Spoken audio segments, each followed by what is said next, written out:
The following is designed to entertain and inform, not provide medical advice. Always consult your doctor before starting any treatment.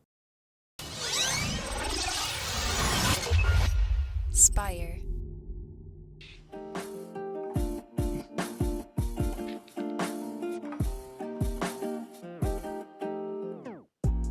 Welcome back to the Kidney Stone Diet Podcast, the show about reducing your kidney stone risk and living your best life. I'm your host and fellow student, Jeff Saris. And I'm Jill Harris, your kidney stone prevention nurse. Ba-da-ba-ba-ba. So if you tuned in last week, Jill stopped herself because we have an episode that's sort of a companion episode for last week. So last week we talked about drinking that 100 ounce of water a day recommendation, reaching that and how daunting that can be. So this actually is sort of a companion piece to that. And again, FAQ. So if you have a question for next time, it's 773-789-8763. But we're just going to dive right into this. So what is this topic that we're talking about today? Yeah, this is so common. Jill, my God, I'm up all night. I'm peeing all night long. I'm drinking so much water. What am I supposed to do? Very common. So we know that we're not drinking at night when we're sleeping. Of course, I mean, so our kidneys, our urine is going to be more saturated with crystals for sure. But here's how I balance all this out. So I will tell my patients to actively cut their active water drinking a couple hours before bed. So here's what I do. I like to just say what I do. I drink all day long. I drink, and last week's episode was about drinking 100 ounces a day. And I probably drink, for 5'2", little lady, I probably drink about 80 to 90. I drink a lot of water.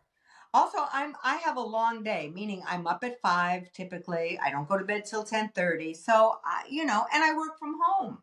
So, and I'm talking to people who have had the worst case scenarios with kidney stones.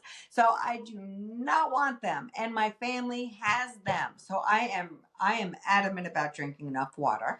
And how much water is different for everybody. So, but I cut my water off, say at 8 o'clock. So I'm not, I don't have I have a cup next to me, but I'll do little petite, dainty. It's the only time I'm petite or dainty in my life is drinking a little bit of water before bed. I do little sips. I don't probably have more than a cup from 8 to 10. So you need to do what works for you. But what I hear is people are getting up 7 times a night. Now, I get up naturally because I'm older. I'm 60. And I do drink throughout the day a lot. So I'm getting up 2 to 3 times a night to go to the bathroom. And I'm doing the whole, if you can't see me if you're listening on audio, but I do the whole thing where I'm feeling the wall, have my eyes closed so I don't, get light in my eye.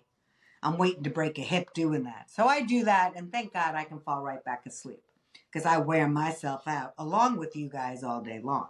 So that works for me. I'm not exhausted when I wake up. I'm filled with energy. I go right back to bed.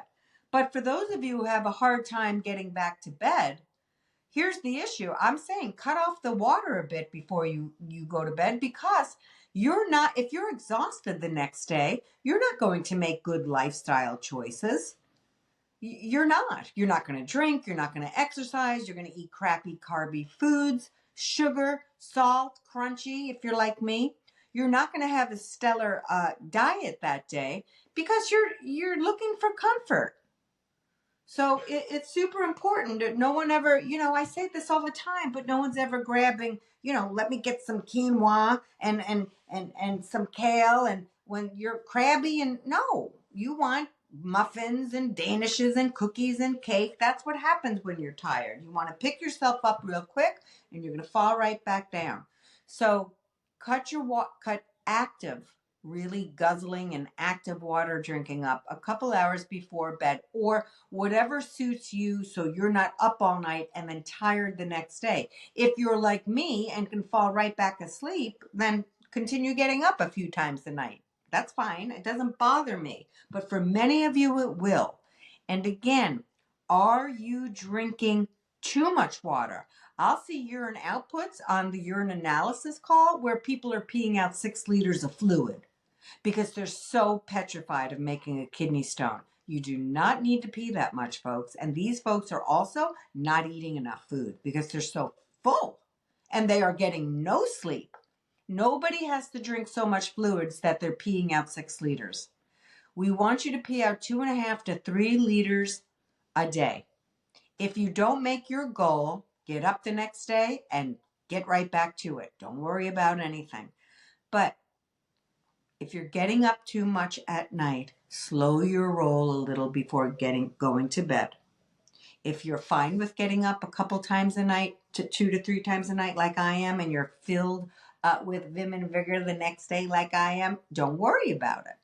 But you can have your sips before bed. But nobody should be exhausted simply because they're drinking so much water they can't sleep all night. Please don't do that. And one little thing.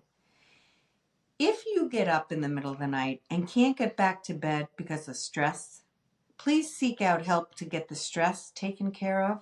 I've spent, back and forth with my illness stuff. If I have CTs coming up or, things are going on, you get up. There's not always, most of the time I have no problem going back to bed. But if I have particular stressors bothering me, it can be very hard to get back to bed.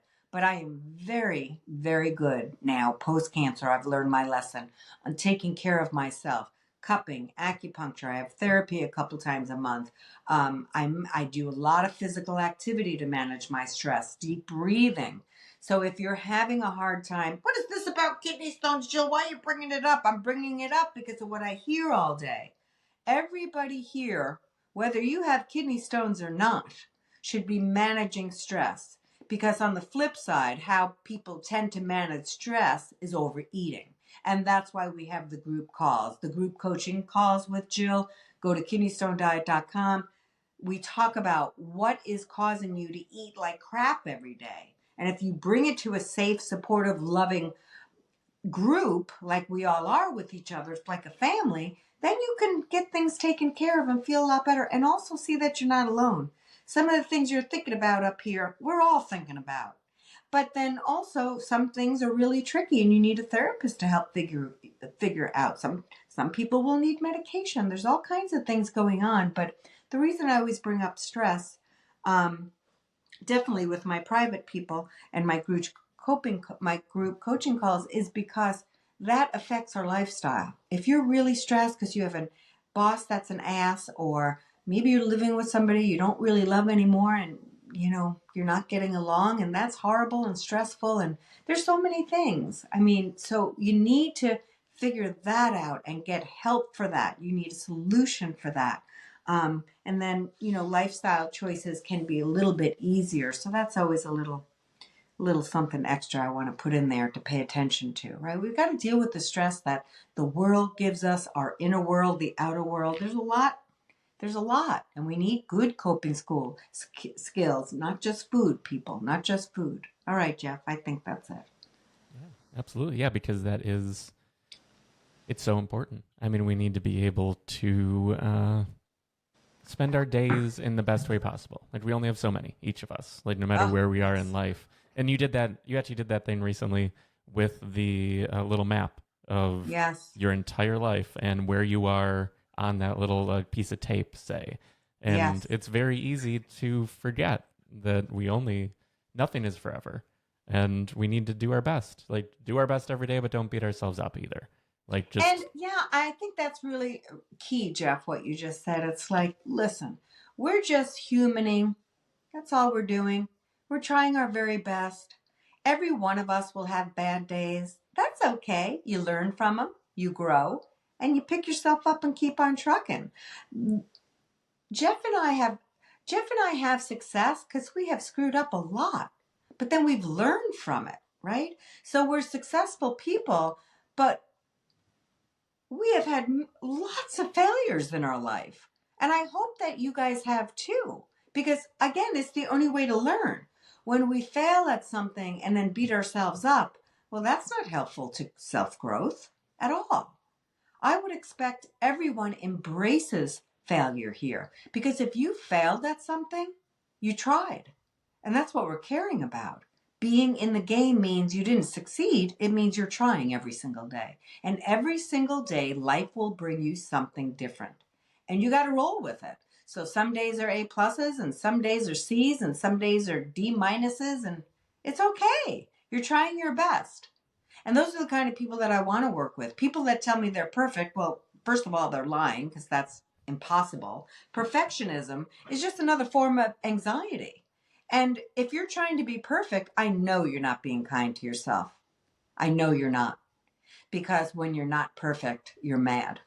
And so stop trying to be perfect. There's nothing like that. It's fun to work with messy human beings because being a human being is really friggin' messy. And it's amazing all the stuff you learn. And I love learning it from other people. They learn from me. When we're in those group calls, I'm always like, let me tell you what I screwed up this weekend. We laugh, we roll around, we move on, right?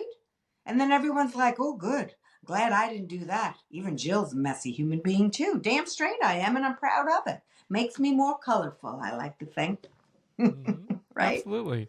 Yeah, I think that's a perfect note to wrap this week. Yep. So if you're out there with a question, the number is 773-789-8763, or you can send a voice memo recorded on your phone and email that to podcast@kidneystonediet.com. And again, you can find everything at kidneystonediet.com. All the paid resources, the group coaching calls with Jill, the kidney stone prevention course, the kidney stone diet meal plans, everything is there, but also tons of free content, just like this podcast. We have, what are we? I think this is almost 180 episodes into the show.